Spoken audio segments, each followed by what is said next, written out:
Welcome to Gaia's Love, a podcast to guide you home into your human journey here on Earth. My name is Vivian Gerard, and it is my delight to co-create with Gaia and share our messages from Source in this now moment. Here we go.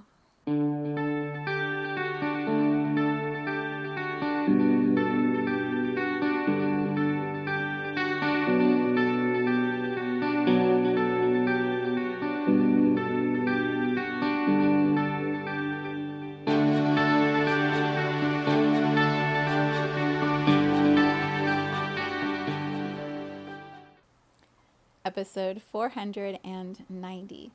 It is Friday here in Cincinnati. It looked like it was about to rain, and then the sun just came out right as I turned on the equipment to start recording.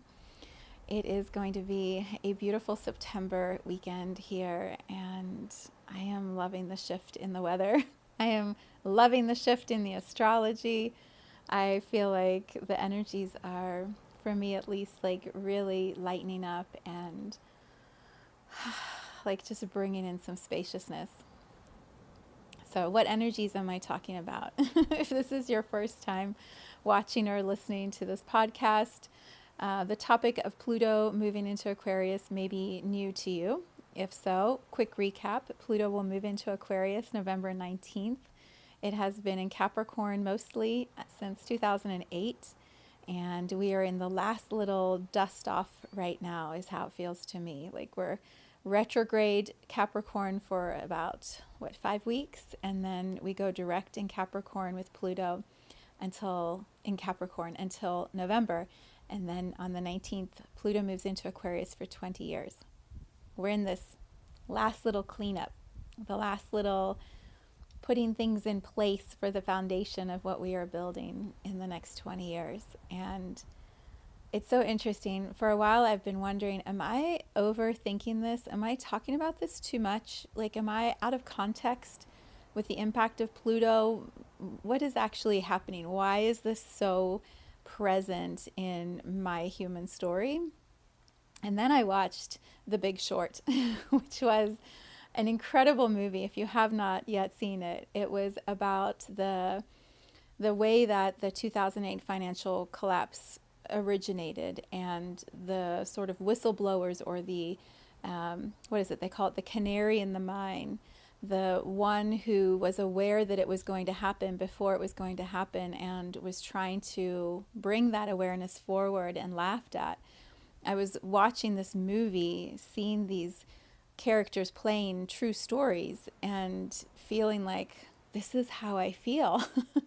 I see this. I feel the impact of it. I know where we're going, and I just don't hear other people talking about it as much as what I seem to be talking about it. Why is that? And sometimes maybe often, when we have our intuition highly attuned, when we know what we know, in our soul of our existence, we know what we know, and others around us don't see it the same way or feel it the same way, we start to think we're the ones that are not in alignment, or we're the ones that are crazy or weird or out there, or whatever words we give ourselves. And watching that movie was just heartbreaking. It was heartbreaking to see how the ripples moved from decisions that were made based on greed and power, and making fun of those who didn't know, who were ignorant in the sense of not informed, and taking advantage of cultures. I mean, I know there's so many places in history where this has happened, but this specific example of 2008 and those who were making lots of money preying on the illiteracy or the ignorance of those who did not have the information, and taking everything from them, and then building up an industry that was built on false promises, on air, and then watching that all collapse. Absolutely heartbreaking to see the real stories. And even the whistleblowers, the ones who were trying to say it in advance, at the end of the movie, they're like, I don't know if it's good to know in advance. I don't know if it's better to know, because do I become part of the problem then? Do I become part of the deception? And just watching their growth, their own journey with the themes of Capricorn: money, power, control, getting over something on somebody else, like the negative aspects of the Capricorn zodiac sign, which, all of our signs have shadows and gifts and negatives and positives. Didn't know I was going to talk about Big Short. It was a really powerful movie, and the reason it feels so relative now, or important to bring forward now, relevant, not relative, is that 2008 is when Pluto moved into Capricorn, and so that cycle is coming to a completion. The energies, the themes, the lessons that we activated collectively and then had matches to individually are coming full circle, are coming into their final awarenesses before the next cycle begins with Pluto. And there's so much wisdom and power, depth, transformation that is available in the next 2 months. It's like so potent. It's so coded and loaded for each of us with just like, it feels like wormholes in the universe or portals in our consciousness that we can just activate, move through, charge through, transform, and embody. And then we don't need those lessons in the same ways again, because they're so profound and they're so internalized, and we're so aware of what we have been learning. It's like, to me, it feels like the universe, our soul's consciousness source, we're being given this huge, beautiful gift on a platter that is the next couple of months. And the universe is saying, okay, do you want to make sure that you see everything? Maybe it's a crystal ball. It's like there's a crystal ball on a platter from Source being given to us. And we get to hold the crystal ball in our own hands, and it's our crystal ball. It's not, there's some aspects of the collective, but it's our unique magic, wisdom, visibility, understanding, authenticity, all the things, all in this little crystal ball or big crystal ball. And we get to hold it. And we can turn it and see things from different perspectives and flip it upside down and shake things up and see what happens. And all of the information that we need to complete this one cycle of Pluto and Capricorn is sitting inside of that crystal ball for each one of us. It's so beautiful. It's such an incredible time. And many humans will just go to work and do the thing and keep moving, and we'll get to November 19th and they'll be like, is it almost Thanksgiving? Is it Christmas yet? Are we moving into 2025 yet? What do I have to wrap up for 2024? And that's just part of the human experience. We just move through life, and the astrology and consciousness is doing its thing under the surface, and we're unaware in our activities and where we're putting our time and our attention.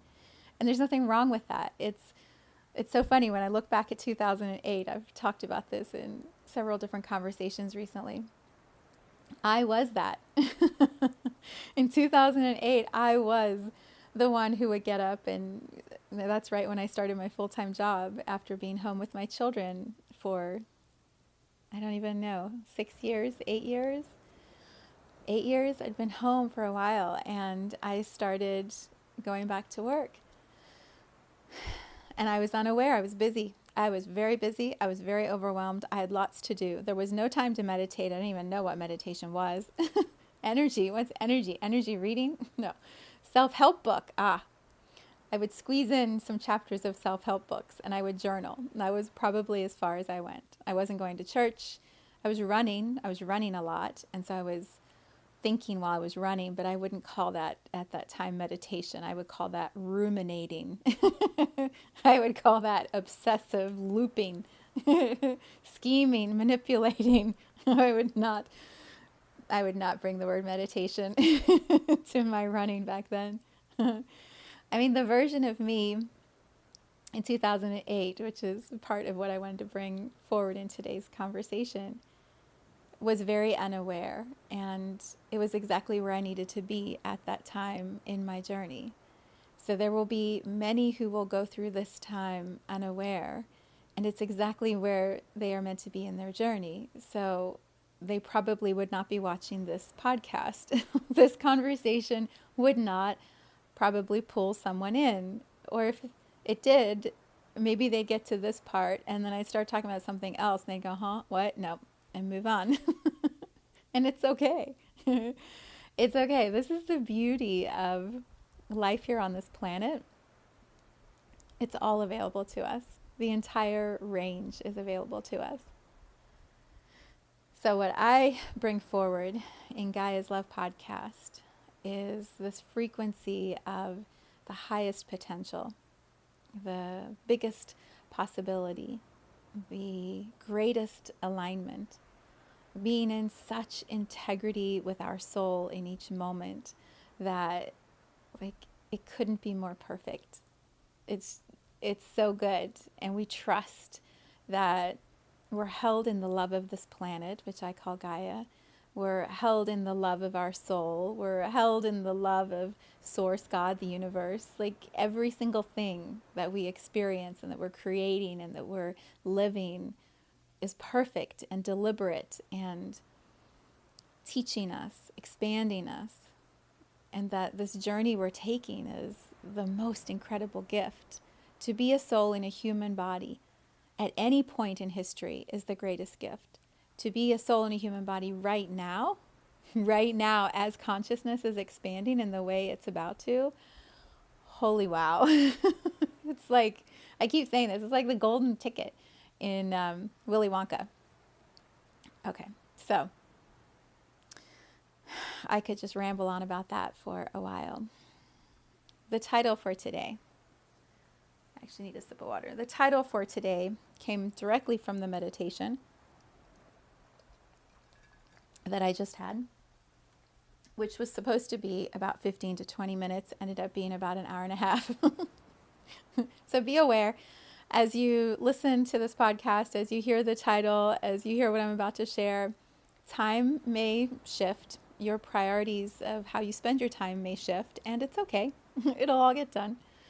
The title for today, when I sat down in my meditation, I always ask on the days that I do the podcast, like, what is of most service? What message, what am I living? What's happening and moving in and through me that can provide value to others when I share it, that can be helpful for me to sit with because it's going to expand my own awareness? Like, what theme is the thing that I want to focus on? And usually a title will come right away, or an idea, and then in my meditation the title starts to form. Well, today as I sat down and I cleared some of my energy and then I connected in, I usually connect right away with Archangel Gabriel. I was like, what is there for me to know? La-di-da. And right away I heard, be still and listen. I had to make sure I read it right. I wrote it in my journal. Be still and listen. And I sat up straight. And I was like, be still and listen. Okay. Is that the title of the podcast, or is that what I'm supposed to do? Guess what? Both. But it started with, this is what I'm supposed to do. Sit down, be still, and listen. And so what I found myself doing, and this is perhaps the practice or the process that you can flow through for yourself if anything I'm saying here is lighting you up. Be still and listen. When I closed my eyes again after sort of opening them, like, did someone just say that out loud? What was that? When I closed my eyes, I'm like, okay, so be still. So I'm still right now. Okay, so listen. And I shut down my mind as much as I could, and I activated my hearing with my eyes closed. And I listened to what was around me. And I could hear the air conditioning. I could hear the cars down the road. I could hear my cat moving. I could hear my dog upstairs. I could hear the washing machine running. And then I started to hear like the buzz of frequency of energy around my head. You know how it's usually easier to do after something really loud, like a concert or a movie or someone yelling or a door slamming. It's like you can feel the reverberations and you can hear them. When we're in meditation, excuse me, and we've been guided to listen, and we do, what we'll start to hear is the frequency of energy around us. It's almost like pressure, like when you're flying and the cabin pressure increases and you can feel sort of that squeeze. It's like that. It's like our ears sort of get this like squeeze around, and we can feel energy, frequency, vibration as an experience, not just as a sound, but as an experience. And so from that, I could feel like I'm not alone. I'm never alone. I'm not just sitting here preparing for a podcast. I'm sitting here as an infinite soul in a moment of, the light just totally changed. It's really cool.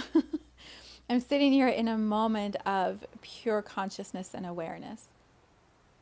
And I'm so present for it because I listened to the guidance that said, be still and listen. I would have just moved through and prepared for a podcast and showed up and delivered something and said whatever I felt needed to be said, and it would have been good. And there's an experience to be lived, to be felt for me. And then I show up, and as I'm sharing, it's different. It's like I'm a frequency that is meeting your frequency in a new way because I listened to my guidance and I recalibrated or reoriented myself. And in the moment of the meditation, it wasn't even about the podcast anymore. It was 100% like, oh, it feels so good. It feels so good to be here and just to be. It's been so busy. There's been so much work, so much I've been doing. Like, oh, this feels so good. And I meditate. It's not that it's not meditation in other times. It was the alignment of myself with consciousness, my guides, the universe, energy, everything in a moment of synchronization. Glorious. It's glorious. And so then I was just in the experience of my meditation and calling in the archangels and sitting with my guides, and just clearing energy and receiving awarenesses and feeling like ultimately everything I do, everything I am, everything I create is an expression of the divine, of source, of God. It's so much bigger than me, the human Viv. So yes, there's this human who sits here and makes a podcast or writes things or does stuff, but it's the lived embodiment of energy, of universal frequency. All of us are the same frequency, just playing out different roles and stories and characters. And sometimes we can be so present in our own story that we dissolve all the stories and we remember we're all just one. And those moments are just the greatest gift. It's like it neutralizes all the drama or the ups and downs of our emotional landscape of life. It just goes, cuts through the noise. That's what I kept hearing. Be still and listen. It just cuts through the noise. And you feel unity, connection. It's just beyond words. It's so good. You should try it. You should sit down, be still and listen and see what happens. So here's how it flowed for me. It was the most beautiful experience. Coming back again to Pluto in Capricorn, going into Pluto in Aquarius. One of the things that I've become so aware of over this past year is the movement that's going to happen with Pluto in Aquarius of communities, of those who have similar interests, spending more and more time together, developing those interests, expanding the impact of those interests, coming up with solutions for our planet, for humanity, for finances, for education, for health, based on our common interests, and that the communities that are gathering are energetically magnetized, frequency magnetized. And Pluto in Aquarius is going to cut through the noise of the communities that are really not optimizing our impact, our time, our gifts as a soul. And so I feel like we're going to keep shifting the people we're spending time with. And it doesn't mean we don't love those people anymore, or they aren't our friends or our family or our neighbors or our whatever, our clients, our partners. It just means the energy, the currents of consciousness are working with individual humans to collaborate in ways that have more impact collectively. This is Aquarius ideals. It's a shifting of the societal norms, of the current beliefs, to create something better, to create a humanity, a reality that is even better than what it was before, for example, Pluto moves into Aquarius. It's different than Pluto in Capricorn, which was about the hierarchies and the power and the domination and the greed. Those were the negative aspects of Pluto in Capricorn. It neutralized that and brought power and truth and integrity down to the levels it needed to be at, cleared a lot of the junk. That's going to happen with Pluto in Aquarius, but in a different way, in a way of individual truth and authenticity, and how we show up in community, how we show up with our gifts, what contributions we make back to the collective. That's Pluto in Aquarius. And so these communities are going to gather more and more based on gifts, interest, ways that we can contribute that are so in alignment with ourselves. It's easy. It's not wasted effort. My friend Betsy used the word optimize this week, and I was like, yes, that's the word. I've been using the word efficiency, and it didn't feel right. Optimize.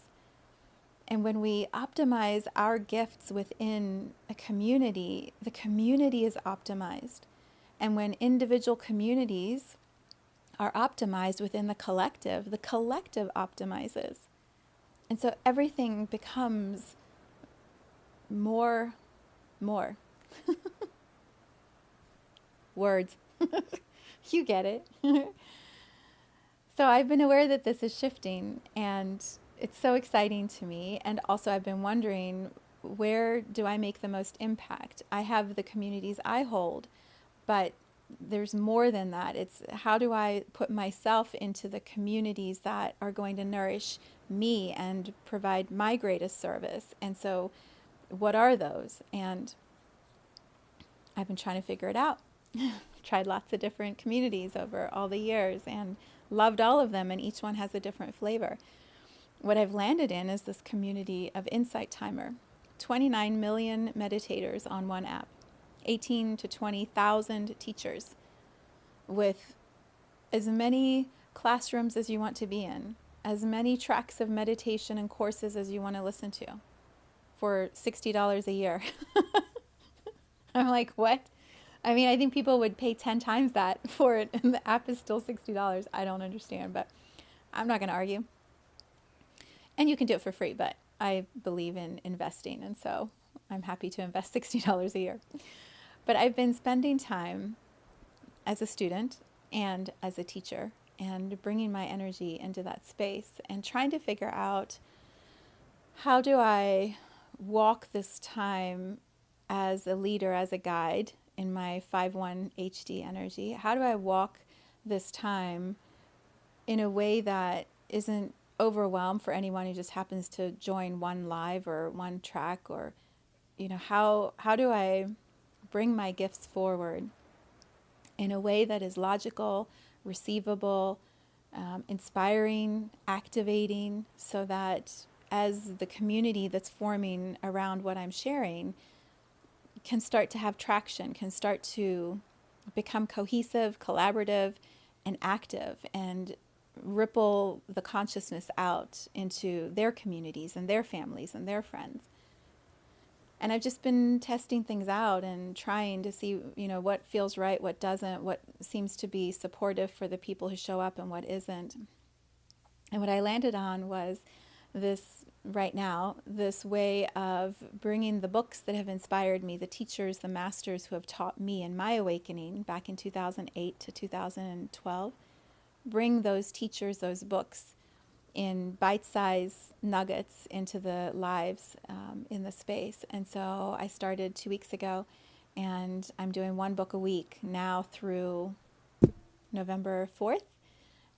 And all of those books are books that I included as references in my first book, One Day My Soul Journey in the Gaia Tribe.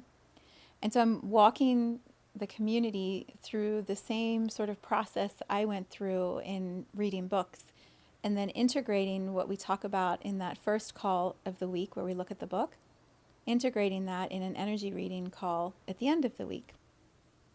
It's amazing, and it's so much fun. It feels so easy, and the conversations are so beautiful, and I'm loving what is happening there. And so I've been wondering, all of that is free. It's me showing up in my service, doing my work. Insight Timer pays teachers based on how many of the premium tracks and courses they've created, and that's kind of separate from anything live or anything that's a free track. All the detail here. So today in my meditation is the point of this. I've been wondering, what do I focus on for the premium level things? What do I want to share? How do I put some structure to that? Because that will be available to those people who've paid the subscription, and Insight Timer pays the teachers then for that. So it's a way to bring in revenue for the work that I'm doing. And I haven't had clarity. I sort of played around with a couple ideas. Nothing inspired me. Today, be still and listen. Reminding, I'm just here to create for Source, to be an expression of Source, honoring the divine in my human story. And my dream team of guides, those who I have loved, who have transitioned before me, have been walking with me. I call them my dream team. And each one of them was like, write this down. And they gave me like the content for 6 courses. Exactly how to structure them, what to say, how to build them. The first one was before my dream team started talking to me. It was just Source, Gaia, consciousness of the universe. And it was so simple. It was like, of course, the first course you're going to write, you're going to deliver, is called Infinite Embodiment in Gaia. It's the name of your business. Oh my God. So simple, so perfect, so beautiful. And why hadn't I thought about that? Because I hadn't been still and listened. And so all of these beautiful ideas flowed through, and I can feel the bubbling inside of me, the excitement about what's happening, the anticipation of like getting started on all of it, and then building it from this place of streamlined alignment and excitement. So I share all of that to say, when you are still and you listen, you just don't know what's going to flow through. And it could be the most incredible gift. And we're too busy, too unaware, too in our heads, in our tasks, to pause and to receive. So that would be my encouragement for you this weekend, next week, over the next few weeks. As much as you can, building those little pockets. When you get the inspiration, your guides are tapping you on the shoulder, you're like, oh my gosh, I gotta listen. There's a reason. There's messages in the crystal ball. We talked about the crystal ball that's yours, that's Pluto and Capricorn wrapping up. There's wisdom in that crystal ball that is just for you. Can you allow yourself time to sit, to be with it, to hold it, to turn it, to examine your journey from now back through 2008. See what wisdom you have learned. Each of the courses that I'm going to create is based on the journey that I started in 2008. It's what I learned, it's what I embodied from then until now, that it's a transmission I can share in a course through examples, stories, recommendations, reflections. And you'll have that play out in your way, in your life. So that was one whole part to share with you. And then the second part is about the communities, the spaces that we are calling towards us that will steady us, inspire us, challenge us, celebrate with us as we are walking through this time. I have a beautiful community every Friday morning that we gather on Zoom, and it's working out so well to have that and then come into this podcast space because I'm so nourished and rejuvenated when I come in here. I mean, any exhaustion from working this week, I'm just like, oh, let's go. Because we trust each other and we're held to our best with each other. And that is the most incredible gift to receive. So I have several spaces that I have been describing in emails to my newsletter list. If you're not on that, go to my website. You'll get prompted. It's just so good. And then on my Instagram profile, my business account, which is Infinite Embodiment in Gaia, I've been sharing how we can walk together now through this transition of Pluto in Aquarius in November. This podcast is one of the ways. Insight Timer, which is free, is another one of the ways, unless you pay for the yearly subscription, which then gives you the courses, so that'd be worth it. Not just mine, 18,000 other teachers. Like, what a bargain. What a bargain. And then there's all the other places that are an exchange that includes money and time and commitment and showing up. Like showing up on video, on phone, or in person to be together, to be present, to look at our stuff, to look at our crystal balls, to share what's coming through when we're still and listening internally. There's something so powerful about being in meditation, listening to your guidance, receiving the wisdom, receiving the messages, and then bringing whatever that is that comes through into a trusted, safe community space and saying, okay, here's what I got. I'm going to do this. Cheer me on. Hold me accountable to doing this. Don't let me get caught up in the busyness where weeks go by and I haven't even started it. Celebrate with me when I do it. When I shared about my retreat this week, it was like, oh my gosh, I was overjoyed, bubbling, like it's live. And I dropped it right into that group. And right away, they all just came back. They're like, yes, yes, yes, yes, yes. It multiplies, it compounds your joy. It like quantum leaps or catapults you into even more certainty about what you're doing and where you're going and why this is important. And a community that you trust that is holding that higher vibration, that higher frequency with you is worth 10 times its weight in gold and diamonds and all the things. It's just such a gift. And we create that for ourselves. We call that in when we're ready. One of the things I've really reflected on in my journey from 2008 until now are the mentors and teachers that I've called in along the way.